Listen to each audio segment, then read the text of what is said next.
folks, it's Andy with OG Country, another little OG quick take here. I'm in my car right now. I just listened to Hailey Whitters' new album, The Dream, and I had to pull over and do a quick little review, reaction, sort of first impression video, because it's still fresh in my mind, having just listened to it.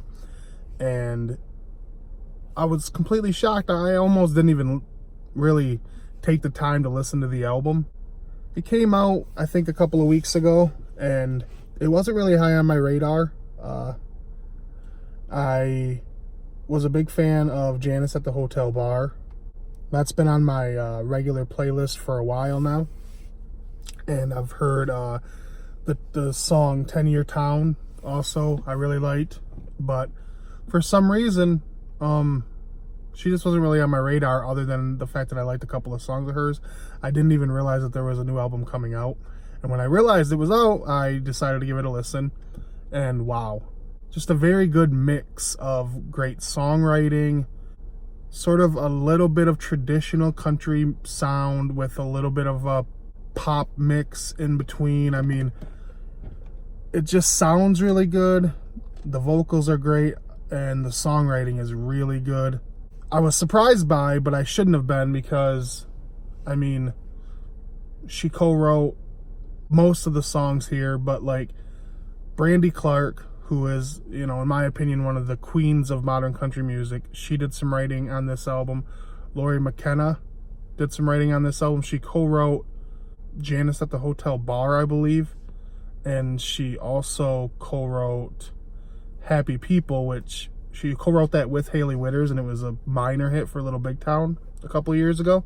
They sort of redo that song for this album, and it's really good. I like it more than the Little Big Town version. Of course, I'm not a huge Little Big Town fan. I mean, she does a Brent Cobb song, Loose Strings, which is a good song. I'm not sure. I don't think Brent Cobb's recorded it. Definitely not on like any albums or major releases, but excellent song, of course. It's a Brent Cobb co-write with some other people. But yeah, Brandy Clark, Lori McKenna, Nicole Gallion. I might be getting that name wrong, but I mean, I see her name on a ton of songs that I really like. Yeah, just great writers throughout. Most of the album is really well written, in my opinion, and it sounds really good. The vocals are really good. Some standouts are probably, of course, Janice at the Hotel Bar I like a lot, and 10-Year Town I like a lot. And Loose Strings is great. There's a Chris Stapleton song. So yeah, I mean, of course, just really good writing, but she co-wrote a good portion, most of the album, I would say. The one drawback to the album for some people, like fans of hers, or longtime fans, or people who have already known a lot about her music, the one drawback would be that apparently the first half of this album, the first 6 songs, were already released as an EP last year. So to people that are already on the Hailey Whitters bandwagon, the first half of this album are old songs. But to me, these are new songs, outside of, like I said, 10-Year Town and Janice at the Hotel Bar, which I've sort of listened to as, I guess, singles from the album. I didn't even realize there was an EP out. And so this album is new to me, and it's great.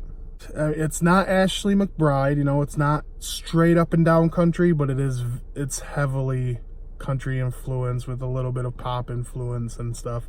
But yeah, I mean, excellent album. If I were to rate it on a scale from 1 to 10, I'd probably give it like a...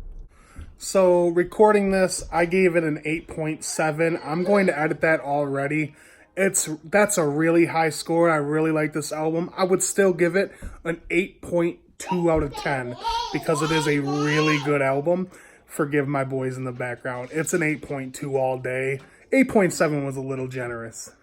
Granted, I've listened to it once all the way through. I'm very familiar with a couple of the songs already. There were a couple of songs that, I could skip. they're later on in the album, which means they're the new songs. So I guess if you're a Hailey Whitters fan, you might not be a huge fan of this album if your taste in country is anything like mine, because you might actually think the newer songs are some of the weaker songs. But yeah, I mean, the first 8 or 9 tracks, this is a 12-track album, and the first 8 or 9 tracks are just solid country gold, man. I mean, I really like this album, and it finishes pretty strong too. And yeah, highly recommend it. But that's it. All right, thank you. Have a good one.